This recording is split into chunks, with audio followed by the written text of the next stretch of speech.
Hello, welcome to the While We Were Silent project. Today's guest is Reverend Dr. Antheas Helena. Welcome. Thank you. I'm very happy and grateful to be here. Thank you. I am very happy to have you here and grateful that you are here. So thank you very much. Reverend Dr. Antheas Helena. She is the founder and developer of Sollite Integrative Medicine. This holistic medical approach addresses the entire being on a physical, mental, emotional, energetic, and spiritual realms for healing and conscious awakening. Antheas is both nationally board certified and state licensed mental health counselor. She's a massage therapist with a doctorate in divinity, specialized in spiritual and energy psychology. With 43 years of professional experience, Antheas has facilitated thousands of private clients, groups, lectures, workshops, and trained professionals in her field of integrative medicine. She has been on radio, television, and a featured published writer-author. Sollite's mission is to heal the illusion of separation and enter into unity consciousness by remembering the truth of who we really are, utilizing integrative medicine to bridge the gap between medicine and spirituality. Wow, wow, wow. That's a beautiful body of work that you have put together. So, Reverend Dr. Antheas, may I call you Antheas? Yes, please. Okay. Antheas, can you tell us a little bit more about your story and how it has led you to do what you're doing today to help so many people? Oh, yes. Well, at a very early age, I went through physical, mental, emotional, and spiritual abuse. And I feel that the biggest part was the spiritual break, the connection that broke within my spirit. And that caused so much chaos and lack of self-worth and feeling lost and, not really knowing what to do. Therefore, I became an overachiever, as you can see by my credentials. Yes. That is something that people do. You either go one way to the pendulum or to the other. But that overachievement was working to fill that void in me, thinking outwardly that if I got all this learning and credentials, I would have value and self-worth. Although that really isn't what happened and how I ended up getting that value and self-worth. But in the long run, it was a great gift because I have a lot of wisdom and knowledge and education. All of my teachers were medical physicians that I trained with, and I have the scientific background. But it was really when I entered into different realms of spirituality and getting my doctorate in divinity that the spirit and my soul started to come back into my life. But anyway, coming back to, I'm really happy that you're doing this program. It's such a grand project. And to the listeners out there, I'm sure there's a variety of people. They may be clinicians or someone that's trying to help someone they know that is going through some sort of abuse and possibly still silent. And some viewers may be already on their way in their healing or their journey, and maybe even on the other side, like I feel that I've gotten to the other side. But one I want to say to those that are still struggling, possibly still being silent, I want to encourage them and inspire them that they have already survived. Just surviving the trauma and whatever situation and incident, however it occurred, they have the courage to move forward because they have already survived. They're already warriors. So that I'd like to partake, that taking the next step, when you're ready to take the next step, to begin to speak about it a little bit more, just remember that the biggest part, you've already, gone through it. Now, I've come to the other side. I may say things a little differently that some other people that you might have interviewed or continue to interview, um, because we all have our gifts and talents and we all learn in different ways. But as I got to the other side, I really saw the harm and the injury and the hurt that was actually happening from the perpetrators.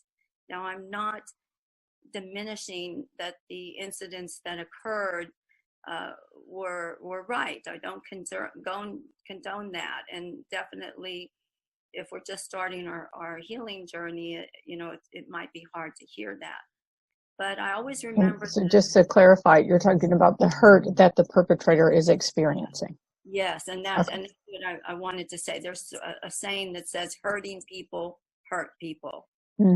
And coming from, it took me a long time to get to that point of really coming to what I call radical forgiveness, and understanding and seeing the perpetrators, that, they most likely too came from abusive families.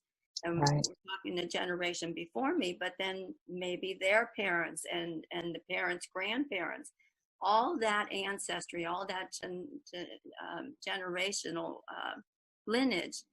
I'm sure it was learned behavior. I'm sure they've all been somehow abused in some sort of a way. And then it becomes, what you do, what you pass on. And I do feel like today we have a lot more resources than, my parents did in their generation. And also the stigma, even if my parents knew that there were these organizations out there, which I believe they were, certain ones, the stigma of really coming out in that generation was, clouded with, collective consciousness. Opinions would be judgmental, and so they had to struggle with that. I think we have a lot easier way right now, an openness to be able to come out and look through these resources and stuff. We have stronger resources and maybe some clearer channels. Yes. When we get to the point of being ready to speak up and seek help. Yes. But I do want to add here too, again, I don't want to sound like I'm sticking up for them. That's totally not correct. And as we go on with the interviews and I tell you how it affected my life, you'll definitely see that I'm not, doing that. But in my teachings and in actually when I was in graduate school studying psychology during my internship, I learned that in the 1950s, an endocrinologist and scientist and medical doctor had discovered that we actually have a mechanism. We are structured this way. We have a mechanism inside our brain, in the middle of our head, that in CranialSacral Therapy is called the cranial fourth ventricle. But it actually creates the illusion of separation. And it holds on to all our fears, all our belief systems, all our traumas, and all our memories.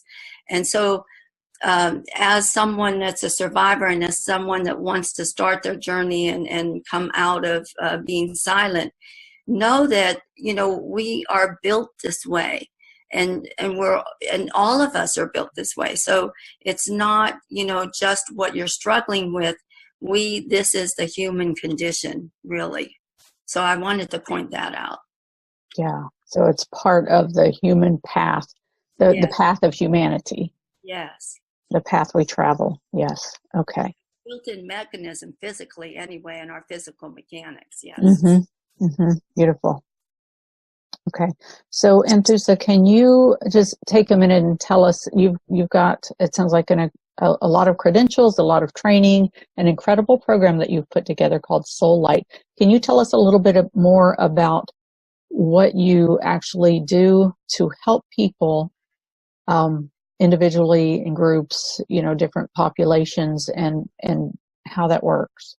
Yes, well, I've been in private practice and on this this road of progressing on healing. I think it's a layering effect. It's like peeling the onion. So even though Mm-hmm. you rise above and you progress, and wow, you feel really good.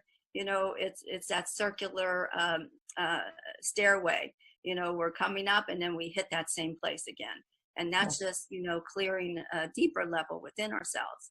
So I've pretty much stuck with small groups, individuals.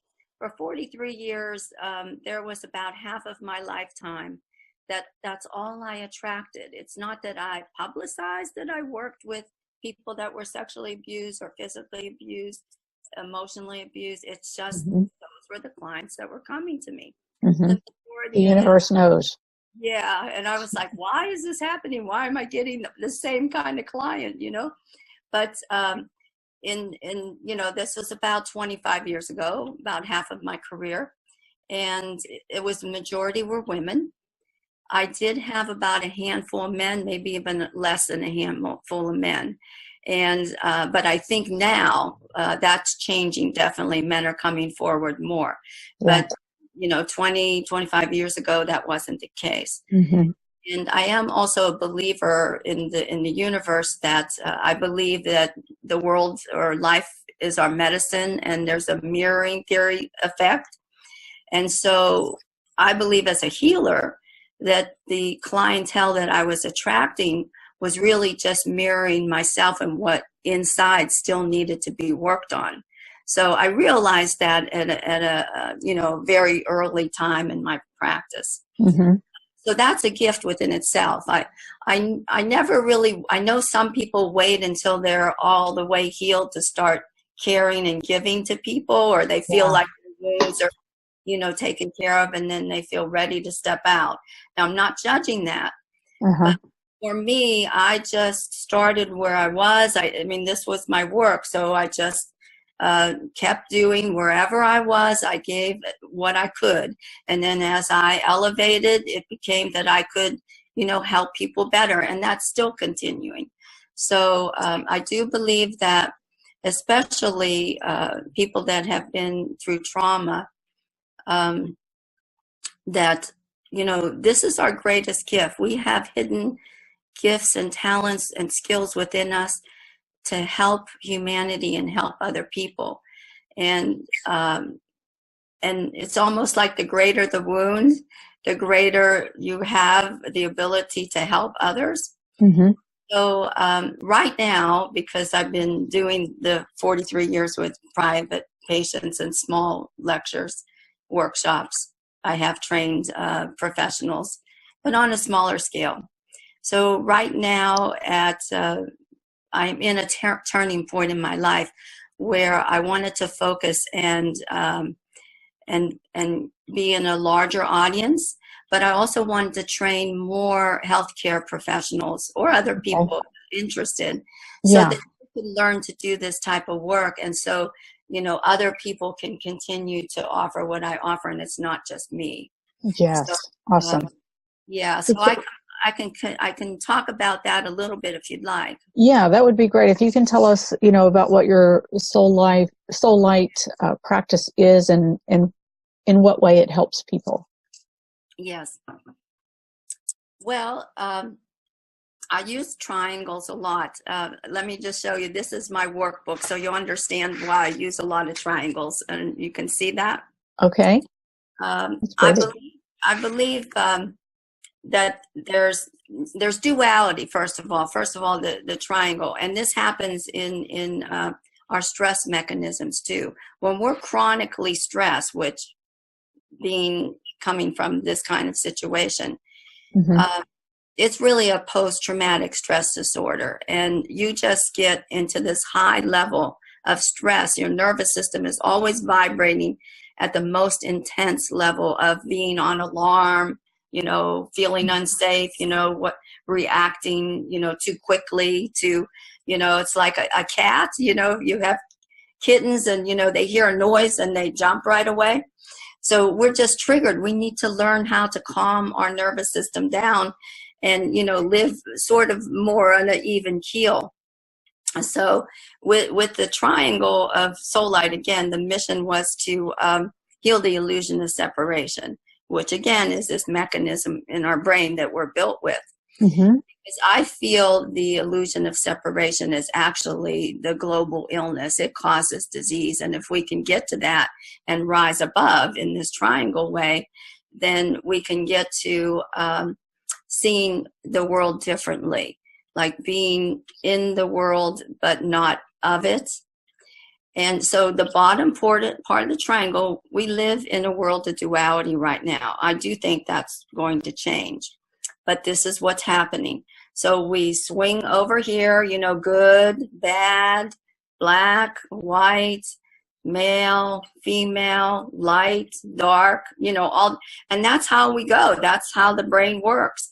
So that's the base of the triangle, and that creates stress because, we feel good, then all of a sudden something happens, and now, the world is falling apart. It's a catastrophe. So I work to bring people to the top of the triangle. That top of the triangle is the truth of who we are. It's the divinity of who we are. Now, I always work with, the word God is literal, but it's the God of your own understanding. I went on to my dissertation for my doctorate was done in comparative religions. So I studied the metaphysical end of those religions, or the ancient wisdom of those religions, not the religion structure themselves. Although, in studying that, I partook in that as well. I understood that as well. And I spent my whole life doing this. I segmented, like, for instance, I was a yoga teacher for 28 years of my life. But as I was a yoga teacher, I was also studying Christianity, or being in Christian counseling school, or the strong path that I'm in right now is Sufism. So, they intermingled and overlapped, but this is how it started with my doctorate and dissertation. I was always looking for what is the common denominator in all these, in all this wisdom and all this spirituality, because that really was what broke in me. I mean, sure, my body broke. I still have problems with, physical spinal issues because of severe beatings that I had, and definitely deep-seated emotions that were really off the charts, and psychological issues too, which I can get into further. But it was really, I knew that it was I needed to connect back to who I was, the truth of. Yeah. And I mean, as you're saying this, I'm just thinking of so many people that have been hurt in the name of God through some religious structure. And, how as spiritual beings, I think we all have a knowing that we are spiritual beings. And then to have that severe trauma come in the name of God just causes, as you said, like that split. And, so the work that you're doing, I can totally understand that path of seeking and really, going underneath the structure of religion to really find the truth, the realm of truth, and how you could help so many people who are along that path, along those lines, trying to make sense of what happened to them, that split them from their connection with spirit, connection with source, as they are deeply knowing they are spiritual beings. So that's That's beautiful. a tough one, because you do get angry and mad at God, Oh, yeah. You're in that situation where your perpetrator was somebody. We went through that whole, I don't remember, a couple years ago where, the church got found out and it was, exposed. And I know several clients that, let's just say, were altar boys. And, that is really tough. How do you get over to heal yourself when it's somebody that was a godly figure to begin with? Very tough. Yes. I agree. So anyway, the common denominator I found, besides love, of course, is light. So my first foundational, I have a 6-series course, is color and light therapy, which I was trained by the leading Dr. Jacob Lieberman. He wrote Light Medicine, the Future. And also with that, is our bodies, our cells speak to each other through light, photons. So we need to remember the light that we are, and that's the foundation. I'm not going to get into the whole course, but then I do different levels. The awareness in the brain talks about that whole mechanism that I was discussing with you, and that was my internship in mental health counseling. Right now, the logo is rewiring the brain and the happiness projects. I mean, that's what their wording is right now. But you know, this is coming back from the scientific basis. So those two are the foundations. Then I am a cranial-sacral therapist. People know me throughout the world for that. And that is the spinal column, the cranium, the spinal column. I got into that because I had been severely beaten and gotten severe scoliosis and some head injuries from that. And I had troubles in my early 20s. So luckily, you know, God sends me, you know, Dr. Upledger, and I end up working for him in his head trauma and spinal cord injury rehab center. Wow. Okay. Post-traumatic stress. So I talk about that too, because mainly our communication networks are within the cranial-sacral system, our autonomic nervous system that travels and gives all the messages to all parts of our body, organs, cells, everything, but also the endocrine system, which is our hormonal balance. But my interpretation with the endocrine system is, after years of me just practicing, nobody taught me this, my belief system. I believe the endocrine system is really our link to actually communicating with spirit. Interesting. There you go. I get into that more during my trainings. Then my next phase would be medical Qigong, traditional Chinese medicine, which actually is the energetic form of clearing the energy body. We really need to take care of what's happening energetically as well in our systems, because we re-loop and we recreate instances that we don't even know we're doing that. The other important thing about medical Qigong is all our internal organs, as they have it outlined, hold different emotions. So for instance, the lungs hold all the shame, all the grief, all the sadness. Liver holds the anger, the resentment, the jealousy. So I won't go into all the organs, but that's why I chose that one next. 2 more to go. Heart and soul healing. There's a famous person I studied with there, and he's more on the metaphysical end, but he really brings out points about we really need to clear our ancestry, our culture, the places where we live, you know, the countries where we live, and just things that are common throughout history, like war, poverty, you know, starvation. These kind of things have to be addressed as well, because they're living with all of humanity, and those things are abusive issues, whether you've been abused or not. So last one is spiritual medicine, and that's when I get more into the different worlds and realms of reality. I compare that Sufism with the Kabbalah, because they have the same differentiations of the different worlds, but in different language. And then we start to work more with, let's get back connected with spirit. Now, I believe, you know, that's the outline of what I'm training people in, but I believe that we need 3 things. We need to know ourselves, which I'm going to refer to the mind because I'm a psychotherapist, but we need to know our minds. We know ourselves. We need to then train our minds, or let's just say discipline ourselves, so that we're not always looking at the negative, and focus more on the positive and our divinity. And if we have created bad habits or situations, we need to be honest and get help and take care of that. Last one is we need to free our minds, or free ourselves, to come into full freedom and liberation, so that we can live our true divine soul's purpose and plan and have fulfillment in our lives, so that we can now live in happiness and joy. And I believe we can do that. And I know that people that have come from backgrounds like myself, very challenging. Yes. However, it's possible. And that's what I want to get across. It's possible to make it to the other side. Wow. So this is incredible. It's an incredible body of work that you have put together. It makes me want to jump in and take that training with you. It truly does. And I'm happy to hear that you have put together a training course where you're going to be training other people to do that, because it sounds like a very, a very important and comprehensive Yes. combination of therapies to, bring a very holistic approach. So just those last three things you said to know yourself through your mind. What was the second one? Train. And basically it's and like, then the third one was free. I just wanted to get those three words: know, train, and free. yeah, especially with abused people.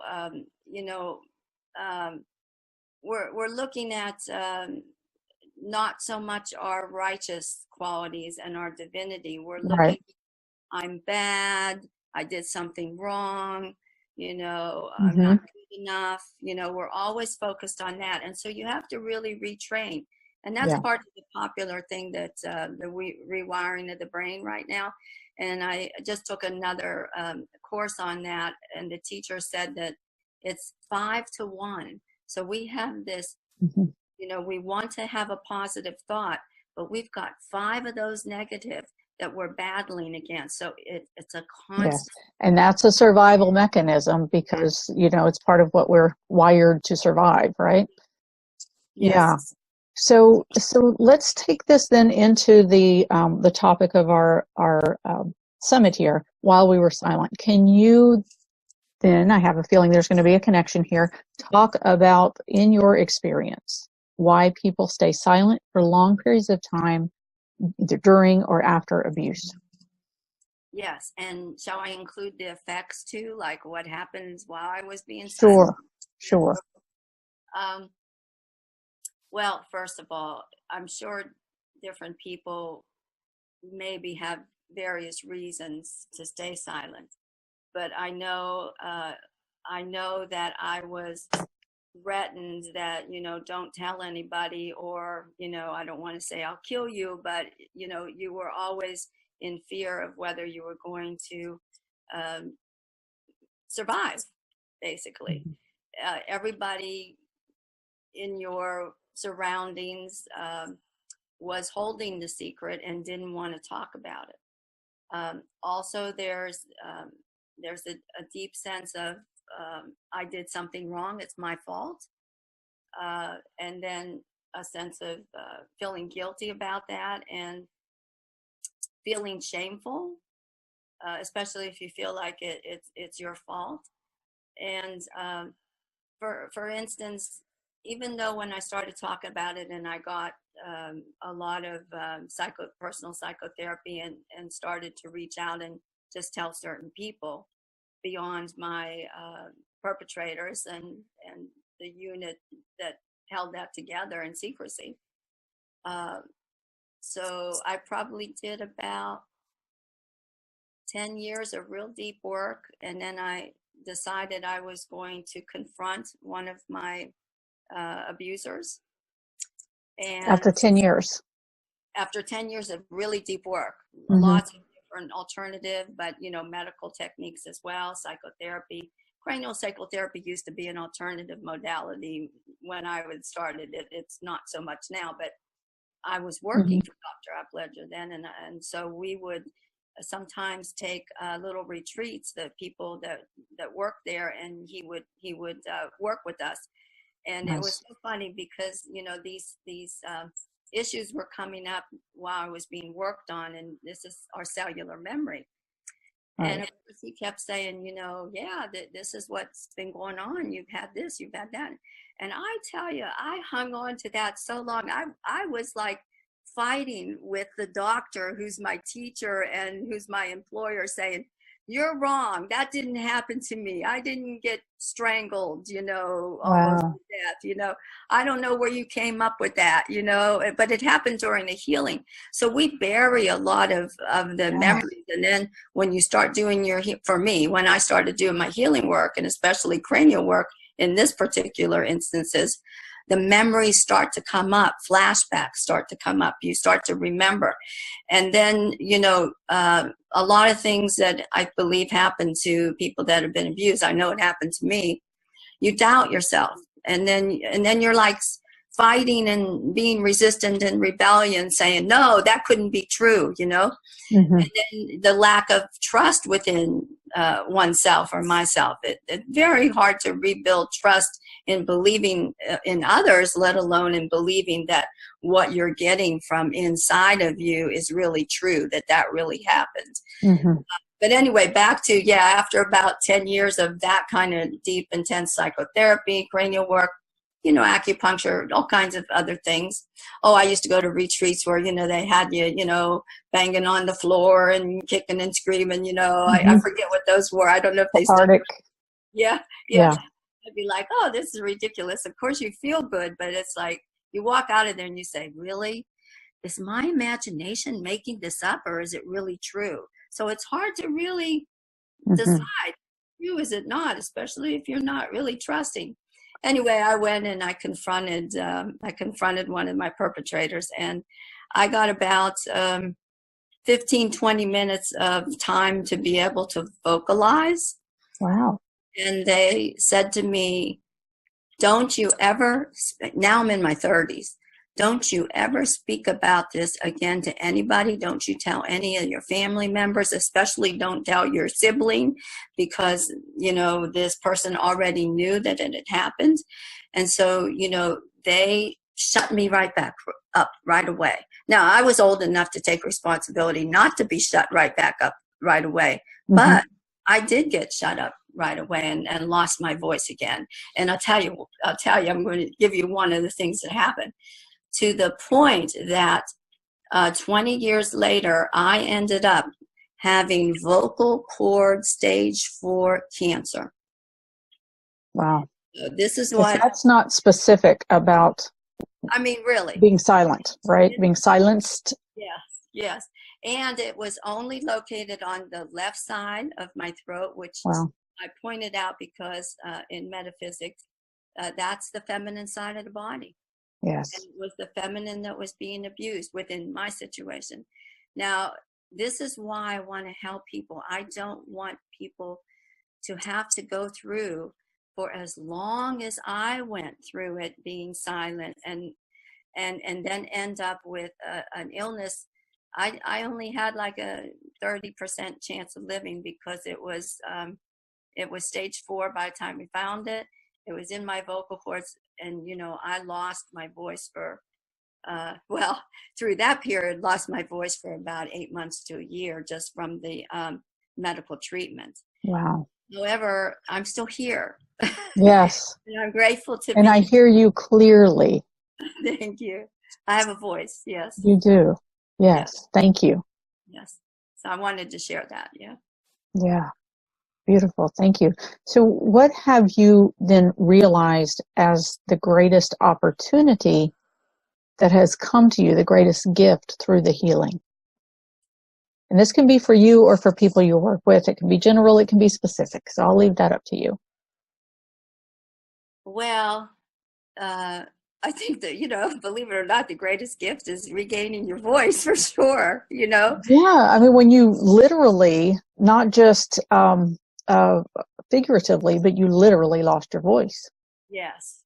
I got attacked at the voice level, something within my cells and stuff, I really do believe I had divine intervention, and the God of my own understanding was saying, shaking me up and saying, you have to deal with this, and to such a degree that it ended up, in my vocal cords. Yeah. I mean, you can see that when as much as your life was threatened, and then to have that threat come back to you when you begin to speak again after doing that work. You can see how the body would say, I'm going to save us by cutting off your voice. Yes. So, yeah. That's the basis of CranialSacral Therapy. The original founder said the body has inner wisdom to heal itself. So it's always going to try to find a way to knock you, a little bit tap on your head or a little bit tap on your heart and say, hey, you've got to deal with this situation or it's going to get worse. Now, again, the survival mechanism is so strong. And when you're almost, there was a point where I was choked to death as a child, meaning that choked to the point of unconsciousness. And then luckily the perpetrator realized, take the hand away from the throat. So, that was already ingrained in my cellular memory so strong that, I better be quiet or I'm going to be killed. Mm-hmm. And then, what happens, some 40 years later, it happens again. But that was actually one of the greatest gifts, because it did bring me, I've always been on a spiritual path. I've been on many spiritual paths. But that particular cancer point in my life is, I'm not trying to be an evangelist or anything, but it brought me to my spiritual guide and to Sufism, which really, to me, is the path that was right for me. To really go deeper into healing and to have a deeper connection to the God of my own understanding. All the other things I did, they were building blocks. I'm not saying that I didn't gain from, being in a yoga ashram or, studying Qigong or things like that. But it brought me to really what I needed to be, to really, evolve to the highest place that I can, to enlighten myself, to wake up, or to have those possibilities, to have that, to really know the truth of who I am. I'm still working on it, but it's a journey as long as we're in body, right? So this is really what I want to inspire our listeners to, because those were my biggest steps. But also, I think you asked a question, other pivotal breakthrough points. I think really this is kind of far out, but taking ownership and responsibility for, what was my part in this? How did this all happen? Not why did I wait so long, but I like to think about Shakespeare, and I'm paraphrasing his quote, but the world is a stage and we're all, playing the part. So, having the family that I chose played a certain part. And, I somehow, if you really believe in metaphysics, somehow chose that family. So really, so that I could evolve to the fullest that I can this lifetime. So it took a long time for me to get to that point and take ownership of my part, and then take the responsibility of, oh, wow, I waited so long and I could have done this and I could have done that. And there was a lot of judgment and self-punishment and shame about why did I wait so long. And I want to encourage our listeners that I don't think that's the way to go. I've come to the point now of having more acceptance and compassion for myself. We're ready when we're ready, and so, all those years that I beat myself up, it really probably was not healthy at all. So don't do that if you can. Yeah. Thank you. Because it's like you said, everything, whether it's a spiritual seeking or a healing seeking, or, whatever you're doing to cope and get by and to find your way,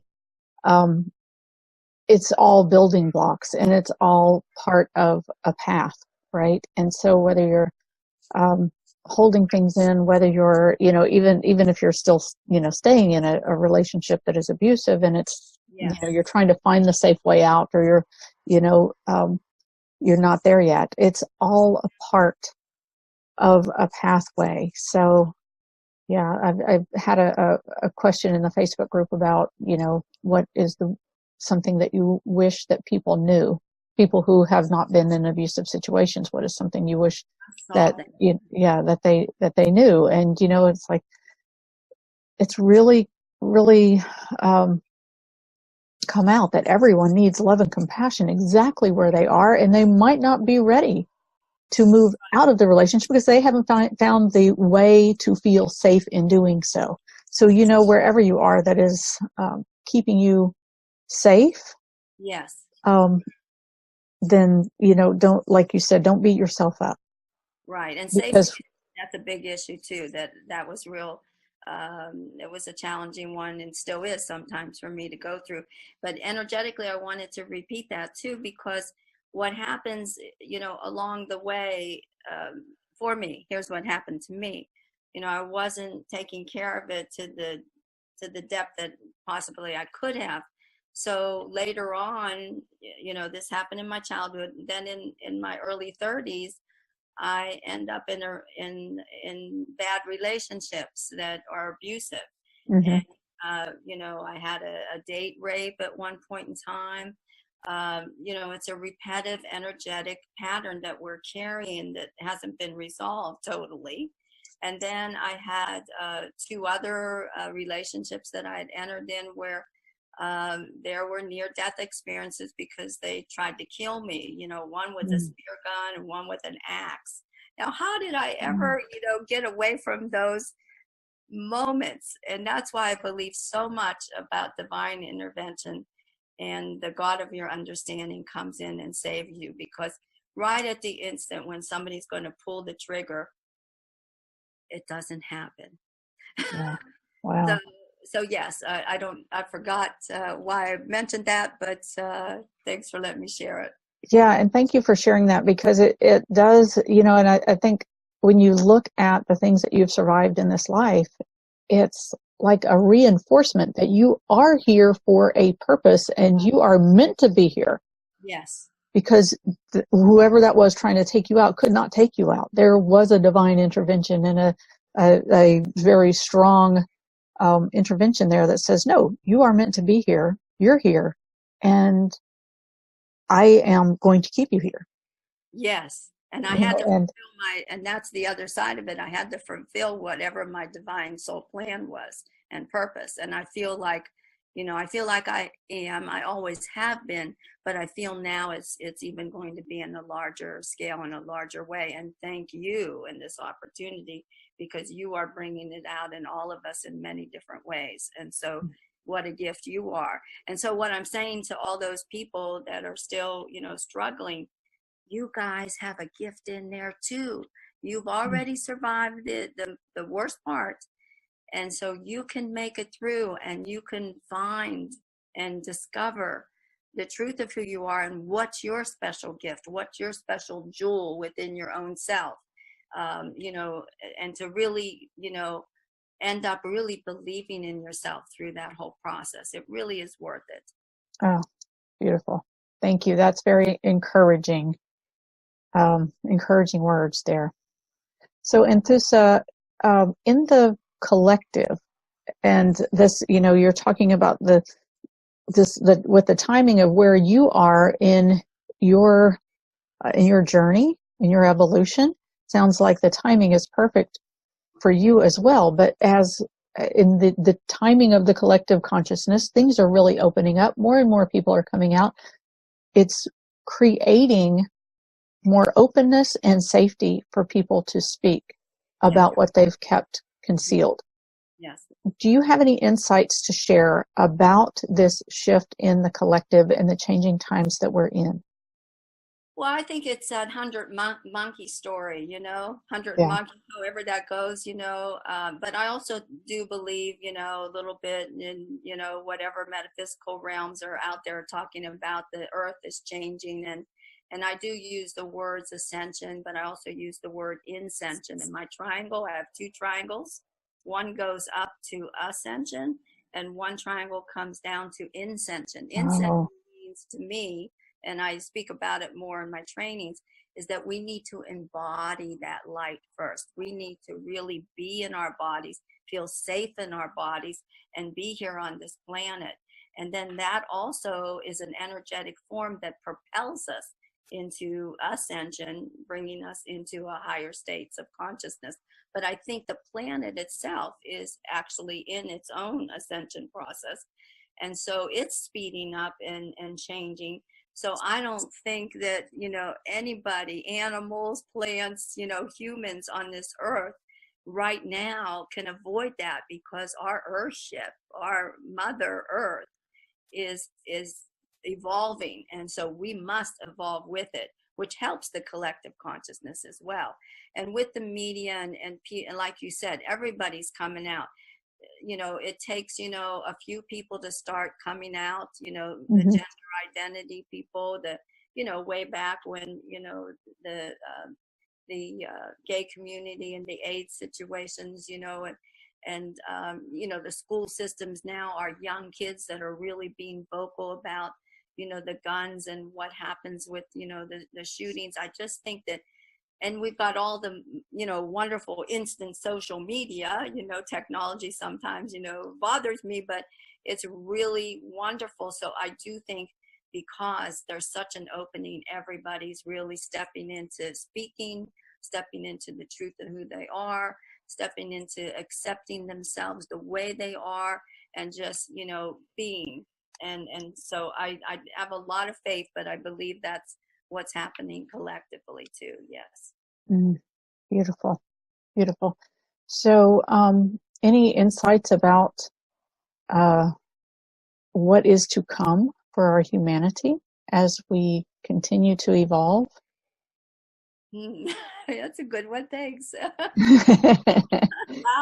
Well, first of all, I think that it's all one energy. There really isn't a good or a bad or an evil and light and stuff. Yeah, at the beginning of the interview, you said you feel like that's changing. That's why I kind of wanted to come back to that broader perspective on that.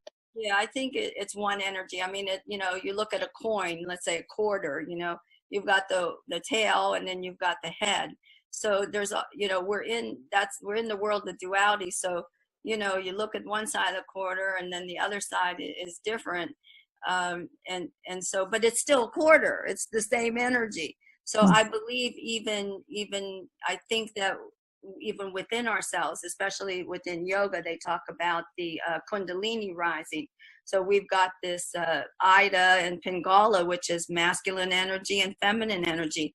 And in order for us to rise through the Sushumna, the midline, to break open our webbings or chakras and get that lotus flower opening or come into enlightenment or awakening or unity consciousness, whatever words you want to use, that's happening internally with us too.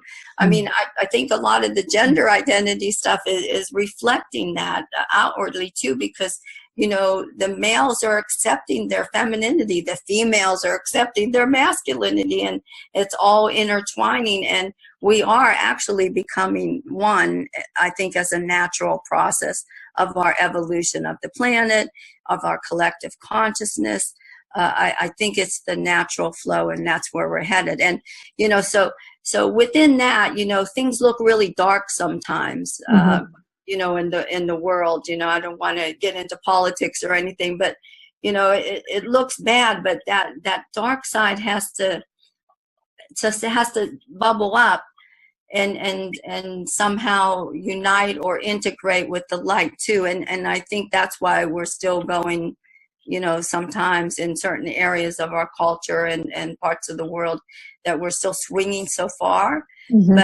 But I've always heard from teachers and stuff, the darkness is looking to want to be the light as well. So, it's a natural urge that it wants to raise up and be freed too also. Awesome. I love that. I love that explanation, and I'm visual. So as you're speaking, I'm recognizing that just with the numbers of people speaking up about, it's like as we're coming closer and closer into unity, these places of separation that are still in resistance have to be spoken. Yes.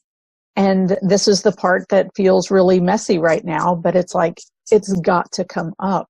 Yeah. The light is shining like a great big beam or spotlight at a theater on the stage. It's like a bright beam of light is shining. And so, it's almost like it can't find a place to hide anymore. Yes. And it's like it's got to be seen, and so that it can be integrated. Yes. So that the unity can come about. Yes. Thank you.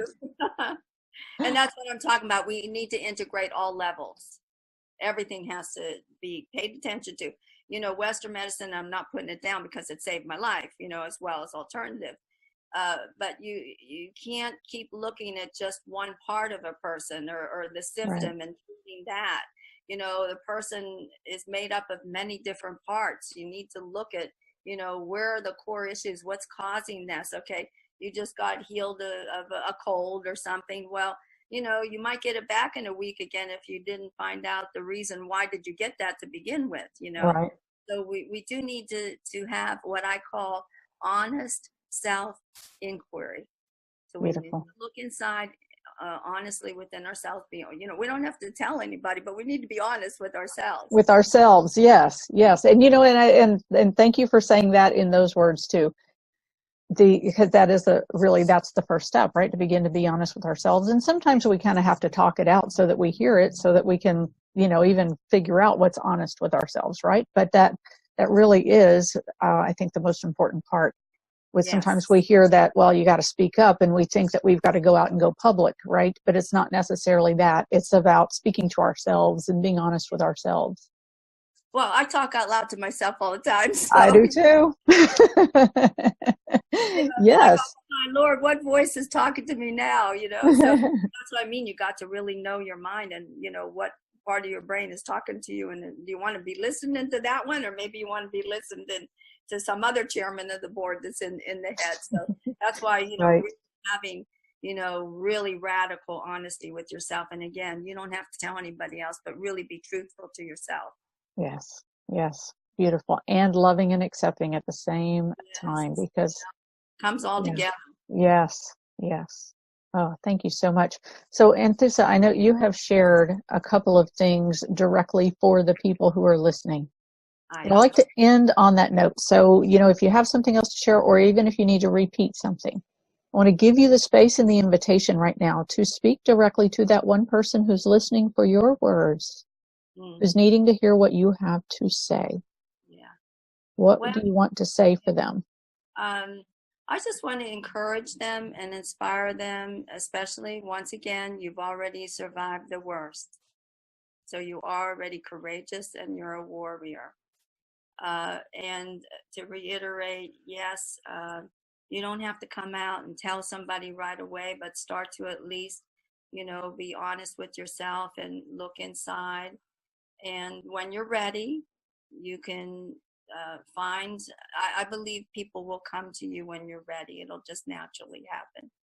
And that it is a process.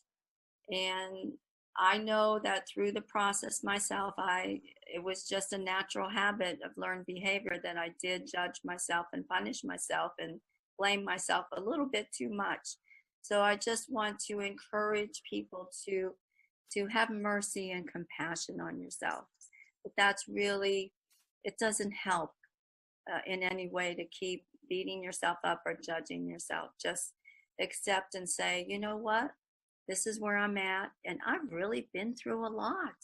I've been through the, excuse my language, hell, I've been through the darkest depths of the dark night of the soul, or the depth down in the void of the bottom of the well. And I'm on my way back up. I'm rising. I'm the phoenix rising. I'm coming back into the light. And so whatever I've been through, good going. And, I wanted to just mention that, I had some bad coping skills, like especially with food. And it's because every time an incident happened, I always got a treat afterwards. Now, that was really kind of sick. But my family was in vending machine businesses. So they had big boxes of all kinds of cakes and candies and chips and everything. So after an incident, it was like, go pick anything you want to pick. So it became this reinforcement of a reward, but also chaos of confusion on, what's going on. So I didn't have such a great relationship with food. So that became one of my coping skills. So to have mercy on yourself that, if you're carrying extra weight, or if you're maybe, drinking or doing something you really don't want to keep doing, that it's okay. You'll come out of it. Yeah. But just do the best you can, and things will change. Yeah, and recognize it for what it is, a coping mechanism. Yeah. Yes. Awesome. Yes. Wow, thank you so much, Anthusa. This has been a fabulous interview. I really greatly appreciate it, and I'm so glad that we got to do this, and that you are a part of this project. So I want to thank our listeners also for listening or watching, as the case may be, to this interview, and invite all of you. You're invited to join us in the Facebook group for conversation. Ask any questions of Anthusa. She's a member of the Facebook group also, and she can pop in. You tag her, Anthusa Helena, and tag her with your questions, and you'll see a post there for her interview. So come join us, and let's continue this conversation. If there's anything that has really spoken to you that you would like further support with, please reach out. That Facebook group link is accompanying the recording. It's a Facebook group called While We Were Silent. And so please join us, and we'll see you there. Thank you so much for being a part of this program, and for bringing your energy, and for being you, whoever you are, wherever you are, whatever you are, you're a being of light. Thank you.